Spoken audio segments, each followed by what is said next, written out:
guys, so today we're finally going to be starting a new book, book 4 of the Analects of Confucius, and let's start with 4.1, and you will see really quickly that this book is going to be talking all about humaneness. And yeah, without further ado, let's get started. 4.1. The master said, "A neighborhood suffused with a humane spirit is beautiful. How can a man be considered wise when he has a choice and does not settle on humaneness?" So your neighborhood is just where you live. It could be literally where you live, where you choose to live, kind of the actual geographical place, or it could also be a metaphor for your moral environment and your way of life and who you choose to surround yourself with, which is what we're going to be focusing on today. And a place where you are exposed to a lot of good and humane things, which is being inwardly right and kind and caring for others. That is also the heart of Confucian virtue. Then if you live in a place where people are like this, or if you surround yourself with people who are morally upright, then that is beautiful. So a neighborhood built on this humaneness or this benevolence is the finest place that you can ever settle in. And if you have a choice of where to go, but you don't choose it, then Confucius is just saying that you might not be so smart if you don't choose the best area for you to go to, even when it's kind of offered to you on a silver platter. So you should make this kind of compassion and uprightness your everyday moral atmosphere, because the same with you are what you eat, you also are who you choose to interact with or what environment you're in. And that doesn't just apply for physical environment, that also applies for your moral as well, or your inside, or what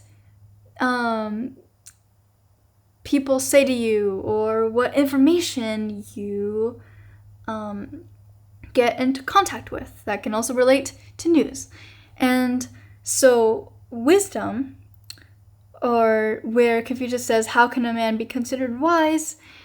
is not just cleverness. It's not outsmarting anything or anyone. Instead, wisdom for Confucius is the ability to see and choose the right path. And so if one recognizes or realizes where the right path is, but they don't follow it, then that's not wisdom. That's not cleverness either. That's just being blind. But it is reasonable because, as I'm sure we all know, people would make the wrong decisions even when they know which path is correct. They will still some of the time choose the wrong path, but that is okay as long as he fixed it. So he's basically talking about how true wisdom lies in goodness. And so by choosing the right path for you, again, everyone's path is different, blah, blah, blah, blah, but if you yourself in your own head know which is right and which is wrong, and you choose that right, then that will, no matter what, be good for you. And so this kind of humaneness and this benevolence and this righteousness and goodness is what makes society and human relationships beautiful. And so you should, when you're deciding where to live, you should decide, is that a good environment for me to live in? And you should probably disregard anything that you have heard, or just rely on your true feelings and emotions and your, vibes that you get from whichever area that you're deciding to live in. And sure, people might say something to you like, oh, this place is really good, you should live here. Or I live here, so you should live here too. But again, you are yourself and another person's another person, so you guys have different preferences. And so you should listen to yourself. What do you actually think about it? And don't feel guilty about anything. And don't,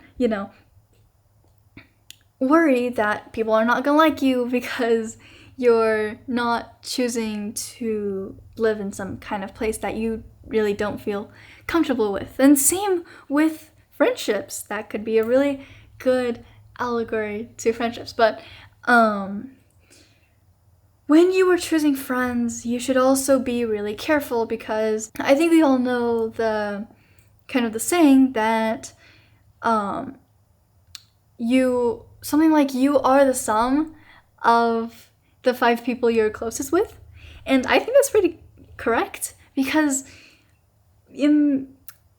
people will undoubtedly influence you in some kind of way. So people who are the closest to you, they're kind of like a mirror. So you will ultimately at some point you will kind of see a reflection in them, or they will kind of see a reflection in you. And so choosing friendships is really important. Choosing where to live is really important. And those 2 things are basically what makes up choosing